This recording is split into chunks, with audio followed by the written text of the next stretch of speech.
This year has been filled with so many bangers, and among them are numerous Sega titles that have all been critically acclaimed. Games that are also extremely positive amongst their fan bases. Metaphor ReFantazio was one such game that Atlas fans especially were skeptical about, given that the marketing wasn't all that great and the trailers hardly did the game any justice. And that's a shame, because Metaphor ReFantazio is an absolutely fantastic game, with fantastic characters, gameplay, writing, and story to go with it. This is a tale that teaches us about the power of fantasy, the power to chase your dreams no matter how out of reach they may seem, even in a world that deems those fantasies a mere fiction. This is Metaphor ReFantazio.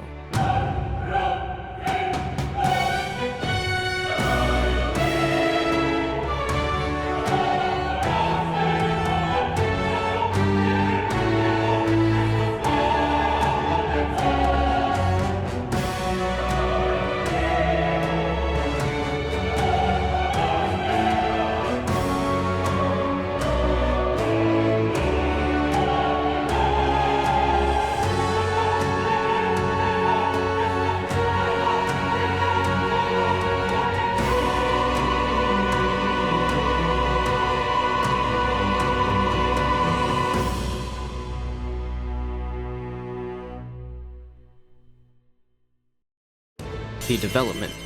So as many people are aware, director and producer of the previous 3 games in the Persona series, Katsura Hashino, moved away from P Studios and the Persona games to create works of his own. He and many other veterans from that team would go on to create a new studio named Studio Zero to work on a brand new game named Metaphor ReFantazio. This is a game that takes a lot of the DNA that's seen from the previous Persona titles as well as the SMT series to create the ultimate fantasy story, where SMT would go for a very heavy post-apocalyptic feel, and Persona with its high school themes. Metaphor goes for a completely new direction. Some may call it a fantasy Persona, but I'd argue this game reaches beyond something as simple as just the fantasy Persona. This is the culmination of everything SMT and Persona, everything those games managed to stick the landing on. Metaphor takes what worked and builds on those foundations to create its own identity. It establishes this incredibly rich world that's almost scary, and how believable this made-up fantasy world is in its political issues, and how every person within this world reacts to it. The quality of the writing in this story has been one of the most standout aspects of this game that has remained one of the most consistent and compelling throughout this 100-hour experience. And that is where the next section of this video comes in. The story and world. The story starts off with the assassination of a king, the king of all of Uchronia, the land in which this tale takes place in. The man responsible for his death is Luis Guillaburn, a young prodigy within the army of Grand Trad and a said master of magics. It is later revealed that this same man placed a curse on the king's son, the prince, rendering him incapacitated indefinitely and making it clear that Luis wants to usurp the throne for himself. So already the game sets a clear tone and establishes its villain right from the jump. The role that we play is a childhood friend of the prince trying to save him from that same curse that was placed upon him by Luis. As the story progresses, Luis appears in front of the people of the kingdom attempting to win their favor. However, the late king's magic appears projecting his very own voice to the people, initiating an election and urges them to compete in a competition for the throne and gain the support of the public. A competition where all of its competitors are protected from any physical harm or assassination attempts. And in order for our party to get close to Luis and defeat him, we would need to win this competition. Well, at least that's how it starts. The motivations of individual characters and the party itself changes numerous times throughout this journey, and the story naturally gets a lot more complex as you progress. I have to say, the further you get into this game, the revelations and the twists that occur are absolutely insane. Persona in particular was always very good at their big plot twists, story events that would be seared into your mind forever, moments that I will never forget. But I have to say that Metaphor ReFantazio is certainly up there when you're talking about big WTF moments that leave you speechless, wondering what you just witnessed, and I love that. Since this is made by the same core team who worked on Persona, you'll notice a lot of similarities in the story structure and really just the game design structure in general. The story is split into multiple different arcs, and to help this game feel like a true journey, not only does the calendar system make a return, but the game also takes advantage of that system to breathe more life into the adventure aspect of this RPG in the form of the Gauntlet Runner. To put a twist on the JRPG formula, as you travel around the world with your party, this new traveling system is honestly a very clever way to give the illusion that you're traveling around the world in real time. One of my favorite things about this game is just how authentic the world around you feels. The political nature of the country where different factions and races are scratching for power, and how you see that reflected through the public and the people that you meet. How religion can corrupt and blind people from certain truths, or even use it as a stepping tool for their own gain. You see, I think of the Final Fantasy series and the history it has with the topic of religion, such as Final Fantasy X and how the reigning religion of that game used its power to control the truth. Or even its latest game in Final Fantasy XVI. If enough people believe that a set of events occurred for a reason, that belief becomes the truth. So you're trying to control the truth? We are trying to protect people from themselves, from knowledge that would bring them naught but pain. And that is what Metaphor ReFantazio explores very deeply as well. It is quite literally one of the biggest themes of the game and a big point of contention throughout the story. Now, to be clear, and I'm sure these games are not villainizing religion or anything of the sort. The message they're trying to get across is how it can be used to anyone's advantage, whether it's for comfort or gain. Just like many things in life, it's never as simple as one thing. There are layers to everything. Gray areas where a people or a collective will use something in a way that wasn't originally intended. And that is a major focus within Metaphor ReFantazio. Slavery is also commonplace here, however its implementation feels believable in the confines of this fantasy world, and it never feels forced in any way like some other RPGs can sometimes feel. They aren't just presented as slaves with their personalities ending there. The game makes it a point that certain tribes are treated better than others, like the Clamar or the Rezant, and the Elda, which is what our main character represents, are treated even worse. The way slavery is explored here stands out to me because you get to see how each tribe responds to this injustice and prejudice in the world. And as you travel to those different locations and talk to those different tribes, you learn about their individual experiences and personalities. They are more than just slaves, and their individual selves can rise above that. At least our perception of them can, because the game allows us to explore these different tribes on a deeper level.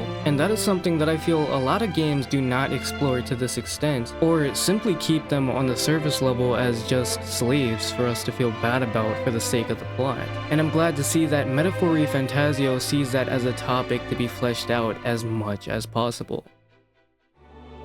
The themes.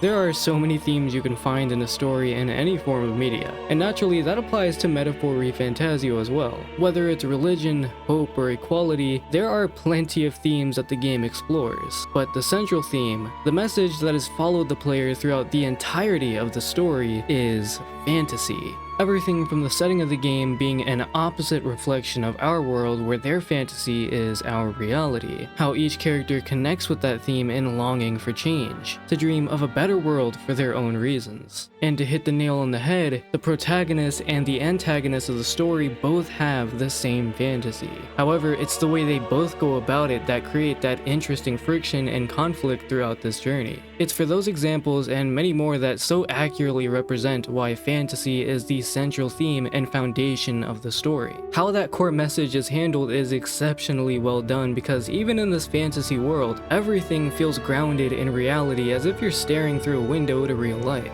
That is what makes Metaphor ReFantazio very special to me, because it's that irony that it plays into and handles with such care that you forget that this fantasy world isn't real, all the while its core message is bringing fantasy to life. I think back to the beginning of the game where Moore asks you this question. Is fantasy limited to the confines of imagination? Would you call it a powerless creation? Is fantasy limited to the confines of imagination? It's such an interesting topic because human nature is steeped in the desire for change. You and I are constantly changing, and we will never be as we once were at an earlier point in time. But one thing remains a constant in our lives, and that is the power of fantasy. That desire to chase after a dream or an idea far out of reach. And the story of Metaphor ReFantazio explores that part of human nature to such a high degree, and runs with that core theme all the way to the finish line. Additionally, the power of archetypes isn't a mystical power that the game makes them out to be on the surface. They're a distinct aspect of our identity and personality that greatly contribute to human behavior. Our main characters use this power that collectively forms us as human beings, a power that guides our ideals and strengthens our conviction for change. That concept of the archetype directly plays into the message Metaphor wants to convey. Our fantasies can only be realized with the conviction to fight for them. Metaphor ReFantazio reminds us that fantasy is not limited to the confines of imagination alone, but something that can give us the power to shape our own paths in life. The main characters. So to answer this bluntly, the main characters are just absolutely incredible. Like, just as much as I was impressed with the world building and story, I was genuinely blown away with the character writing here. Every main character in this game was written with such care where you could instantly connect with them and understand their motivations. I mean, to talk about some of the characters here, Stroll is a young noble who has lost everything at the hands of the humans. These powerful, ungodly creatures that wipe out anything in their path, as well as the corrupt politicians who stood by and watched as his home was razed to ashes. Watching him confront that reality and gain the conviction to fight for not only himself, but for his countrymen who were directly affected by that incident. Leave the people of Halia in my hands. No. Leave the fate of this country to me.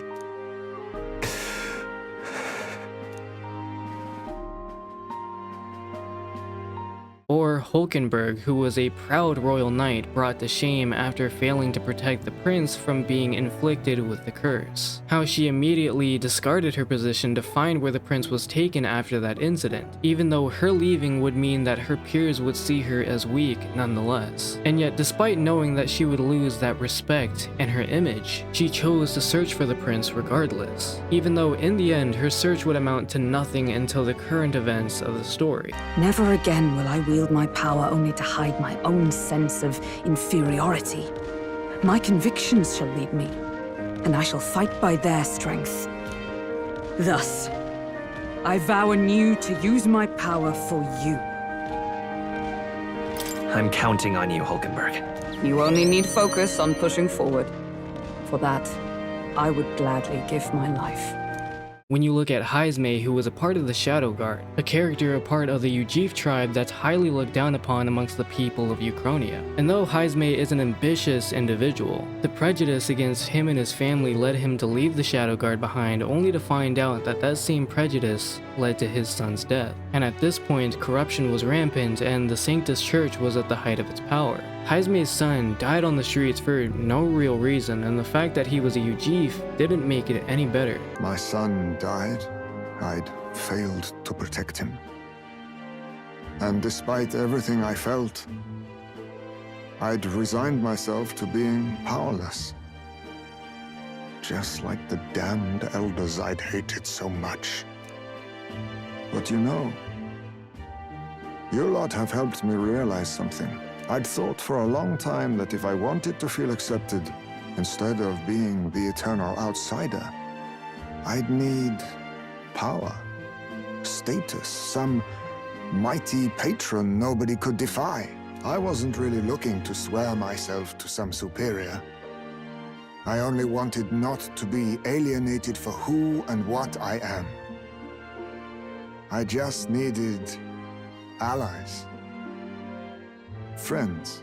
But the main standout characters for me personally were Fidelio and Basilio. I mean, amazing characters, and two of my favorite characters in the game as well, who at first glance felt like little more than unimportant side characters that would be forgotten. However, they would be the two characters that would perfectly represent the injustice and the discriminatory actions against the people because of high powers like the Sanctus Church. Their tribe is used and discarded as tools for power, and like a child wanting to believe in something, anything, they would turn to Luis in a moment of vulnerability, which at the time they would think was the only way to escape their hell of a reality. He's the reason we got this far. A couple of Parapus orphans. Nobody else wants us. Nobody cares about us. We'd be nothing without Count Luis. I know, Del, but he makes all them speeches about equality, but in the end, he's gonna leave the weak to die. I heard him talk about his ideal world, and it sounds like a world where we'd have died alone in the dirt. No Saint Relic to save us. Is that what we're fighting for? I wanted to show my appreciation for the characters of this game, but especially to these two characters, because I think they are a perfect reflection of the themes of the game and the world that is Metaphor ReFantazio. My point in bringing up their individual stories is the fact that these main characters, along with the other party members you meet, have some type of connection to the antagonist of the story. Whether it's Luis or the Sanctus Church, they all feel like they belonged in the story. Their inclusion felt earned and believable. No one ever felt forced to have screen time or to be there for the sake of filling a party member slot. And you know, having every party member in a JRPG constantly feel relevant can be a pretty hard thing to do. JRPGs have a lot of characters, and finding a balance for all of them is a problem a lot of these games can have. But I am glad to say that the main characters felt relevant, equally fleshed out, and their connection to the antagonist of the story is what I found to be especially interesting. The main antagonist.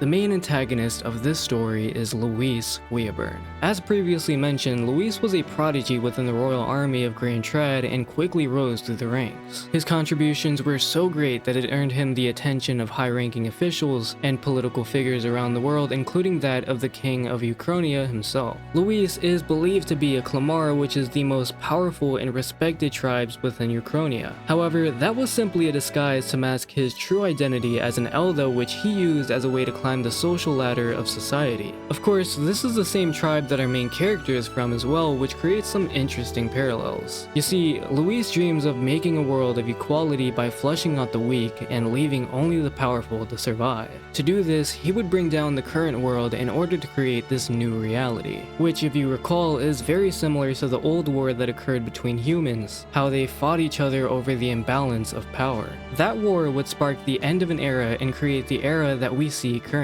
And of course, inequality, corruption, and the imbalance of power created Luis. When the corrupt Sanctus Church burned the Elden people to the ground, leaving no one but Luis and our main character the only survivors of the tribe. It was on that day that Luis swore to never fall victim to any injustice like that ever again. He sees not only the leaders high up as the problem, but the people who follow blindly for their own comfort. This new world that Luis wants to create, a world where only the strong survive, isn't really his fantasy, but more so a means to run away from reality. You see, a part of what makes a good story is having an opposing force, but not just any opposing force, an opposition that is both threatening and believable within the confines of that particular story. And not every piece of media gets that right, as some antagonists can fall flat if that connection between the viewer and that aspect of the story is lost. In Metaphor ReFantazio's case, it managed to create a character that perfectly represents what an antagonist can be in all of its glory. What makes Luis great is that he is both a major threat and is always relevant throughout the entirety of the game. They feed you just enough information about Luis even before the competition for the throne, all the while maintaining a degree of mystery throughout, and that creates the threatening aura that the game manages to create for this antagonist. Every main character has a connection to Luis in some way or another, and that is especially prevalent with our main protagonist, because our protagonist and our antagonist are two sides of the same coin. We come to find out that we were actually the prince the entire time. Rather, the boy that we knew was a manifestation of the original prince's fantasy and a yearning to seek out adventure and change the world for the better. To put it simply, we were the manifestation of the prince's will and the seeker of change. Both characters have had dreams of creating a world free from the strife that has plagued Uchronia for hundreds of years. Both also hail from the same exact tribe with knowledge that could literally change the world for the better or worse. But both of them lean on the opposite ends of each other to the extremes. Luis, just like the late king of Uchronia, had given up on his dreams to save the current world. After experiencing all the injustice and being a victim of the current society that they live in, the story makes it very understandable as to why both the king and Luis chose to carry on the way they did. I mean, can you really blame them? Creating an interesting antagonist or villain requires creating a connection to the viewer. As with many things in life, people tend to be driven away from things they cannot understand, or things that are hard to understand. And that especially applies to the antagonist of a story and how they're presented to the viewer. What is it that drives them to oppose our main characters? What grounds them in reality to make them believable even in a story based in fantasy, where magic and the supernatural is commonplace? What makes that villain human even when they do inhumane things? After all, I believe the best antagonists to a story are the ones we can understand. Not to get that mixed up with empathy, because you can have great antagonists who are just straight up bad to the bone with no room for forgiveness. Metaphor ReFantazio manages to create an antagonist that is incredibly believable in their motivations, their worldviews, and their struggles that make them who they are. Luis is an exceptional character that challenges our main character's ideals to the very end. Someone who parallels our main character, which becomes even more prevalent as you progress through the story. Luis once dreamed, he once believed in fantasy as our main protagonist does now, both holding that fantasy novel as comfort. But dreaming can be harsh when faced with a cold reality. In Luis's eyes, the world is far gone and fantasy is dead. And that is Luis Guillaburn. Neighbors and kin I'd known all my life were soon nothing but ash on the wind. Too quick to realize their own deaths. I was but a child, trembling before a wall of fire. It was a massacre. It had nothing to do with any hate on either side, or retaliation for any perceived offense. It was only pure injustice. A selfish act of devastation. One thought alone burned in my mind. I would never let it happen again. The combat system.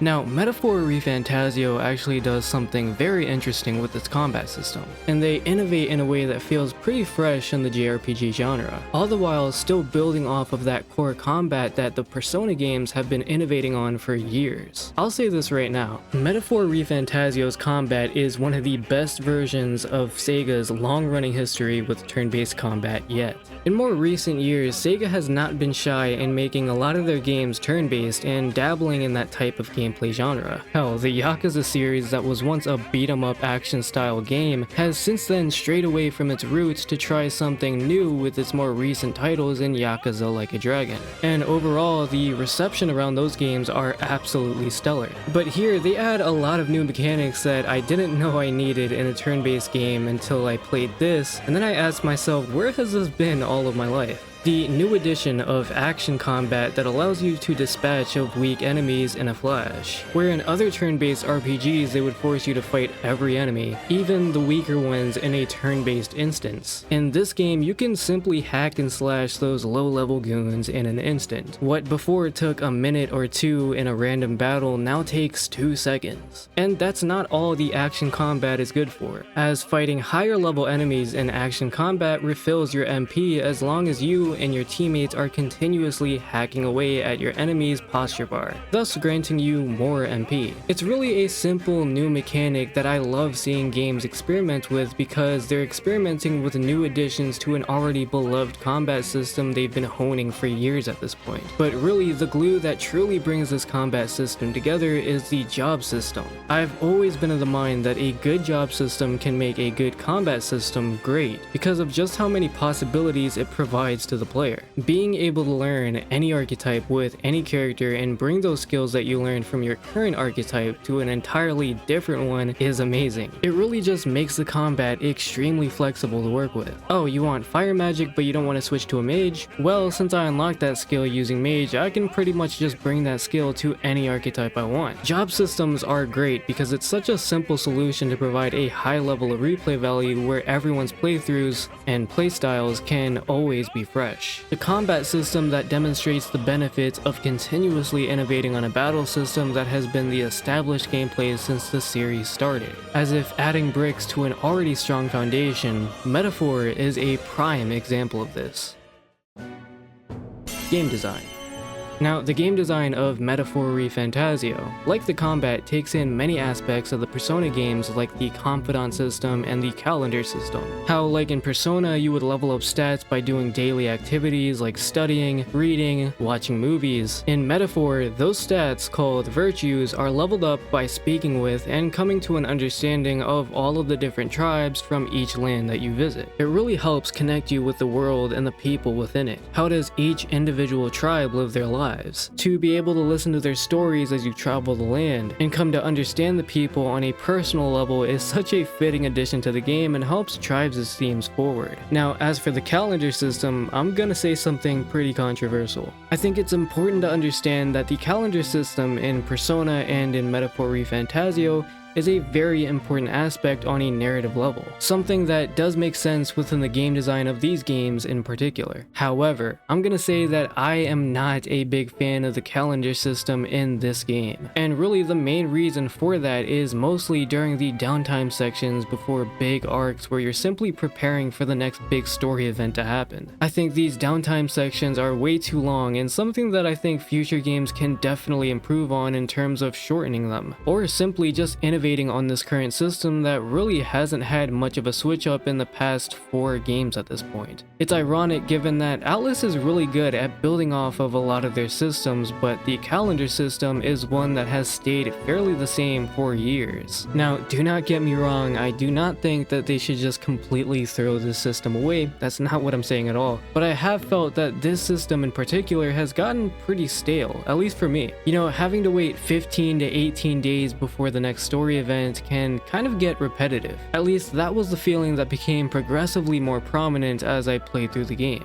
I think the pacing slows down to a crawl during some of these sections, and that was especially apparent to me as soon as I got to Virga Island. Definitely a great arc and a great story, but the pacing before you get to those bigger moments was just very slow to me, and I think the calendar system does more harm than good for the pacing here. As I said, I think the best way to innovate on the calendar system here in a way that makes sense is making sure that those downtime sections are shortened a bit and balance the game so that even though that small pocket of time is shortened, people still have ample time to level up and prepare for the next big story event. But I just think there are just too many sections like that in the game where I'm just like, let me move on to the story. And I'm of the mindset that if a game makes you feel like that, then there is definitely an issue with the pacing. It also doesn't help when the game gives you that many days to prepare, and depending on what you do, like going into a dungeon or going into multiple dungeons, those downtime sections just stretch on for even longer. You know, when you're doing the same activities like talking to confidants, leveling up, choosing to read books, or as previously mentioned, going into a dungeon, I feel like you do that so much in this game and the downtime sections are so long that it does get really repetitive. Now, I don't want to make it seem like I have this gripe with Metaphor ReFantazio alone, because I do feel like the calendar system in general and even in Persona unnecessarily stretch these games out for way longer than they have to be. Again, the calendar system does not need to go away, but I would definitely love to see a change to the system in some way like they do with innovating on combat in the systems around it. It's one of those aspects to these games that have rarely seen any changes at all, and I think now more than ever we could definitely go for one. The soundtrack. Whether it's SMT or Persona, you'll probably recognize the musical genius of Shoji Meguro. Most would probably recognize his music off of Persona given how massive those games are, and comparing his past works when it comes to the light-hearted pop music of Persona 4 or the funky, soulful nature of Persona 5 soundtrack that is more correctly referred to as acid jazz. Metaphor ReFantazio's soundtrack goes into a completely different direction, and a musical style that Shoji Meguro Studio has not pushed to this extent before. The entire game is very focused on an orchestral sound to better fit the setting of the game, and I think overall he does a fantastic job in exploring this completely different sound. You know, I think of another one of my all-time favorite video game composers, Masayoshi Soken, the composer of Final Fantasy XIV and 16, and how 14 reflects Soken's natural musical style, whereas 16 is more of a new territory to work with. Final Fantasy XIV's soundtrack is more experimental, whereas 16 is more focused and knows what it wants to go for in its orchestral sound, just like Metaphor ReFantazio. It's more of a way to conventionally fit the music with the setting, but it's also a new territory, a new challenge for them to try a different style of music than what's expected. And I love when composers are able to branch out and try different sounds for their music in their own style. And with Metaphor, Shoji Meguro does just that and creates such a unique approach to the orchestral genre. I mean, just listen to some of these amazing tracks.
Now, as an overall soundtrack, do I think it's his best work? No, I really don't think it is. Because to this day, I still think that Persona 3 has one of the most distinct soundtracks I have ever heard for a game. But I think the biggest takeaway here is that it is something new and unique to Metaphor in a way that we haven't seen from Persona or SMT. And even though it's in a different musical style, he still manages to make it his own, in his style. I don't think there was one track in this game that I absolutely hated, and nearly every track I heard was an absolute banger. Even though the soundtrack itself doesn't reach the highs of some of the Persona games, it manages to keep a consistent quality throughout the entire experience. And I think that is always worth its praise.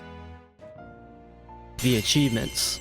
Metaphor ReFantazio truly is a demonstration and a culmination of its history with Persona and SMT to create one of the most immersive fantasy RPGs of the generation thus far. It's a story that delves deep into the duality between reality and fantasy, and that idea to believe in something that can provide comfort to anyone. Although the pacing of the story can drag at times, they quickly pull you back in with revelations and twists that had me glued to the screen every single time. I'm telling you, once you get to the month of September, the story just goes full throttle. Where the game can leave me drifting with its pacing at times, it very quickly reminds you that when the writing team wants to cook, they will cook something incredible. All of the characters are extremely well crafted in their writing, some of the most nuanced characters I think Atlus has created thus far. It's one of those things that I think Atlus has just gotten progressively better and better at every single game. Just creating extremely likable and believable characters into their stories. Especially if you're going to spend pretty much 100 hours with these characters, I really do commend these games for creating characters that are so multi-layered and interesting to dive into. This game is structured more like a classic fantasy RPG, where the Persona games see you staying in one location, living out a school life with your friends with fantastical elements revolving around it. Metaphor is simply a fantasy RPG that really leans into the adventure, and making it feel like those classic games such as Final Fantasy or Dragon Quest. You know, to have that type of RPG adventure with the Persona game design a lot of people have come to know and love. It all culminates into what I believe is really one of the best RPGs of this generation, and a game that I feel will definitely become a classic within the years to come. And all of that is to say that I really enjoyed my time with Metaphor ReFantazio. In many ways, it feels like a homage to classic JRPGs. It builds off of everything they've created and learned from previous games to create this entirely new IP that feels like a love letter to fans. Metaphor ReFantazio explores a world governed by corruption, where religion that was once used as a form of comfort becomes a nightmare under the wrong people. A world where tradition, superstition, religion, and preconceived notions blinds people from the truth and robs people of free will. And so in a world like this where hope seems out of reach, fantasy is born. Fantasy isn't restricted to the imagination alone like it was asked of us in the beginning of the story. Fantasy can become reality. It can become something more so long as you have the will to fight for that change. We see it reflected all throughout the story, whether it's the prince's desire to journey around the world and help his people, our protagonist's dream for a world of true equality, and how that draws a parallel to Luis and his ambitions, his own failed dreams. This is Metaphor ReFantazio. To dream is to believe in the power of fantasy, and at the end of it all, fantasy is alive.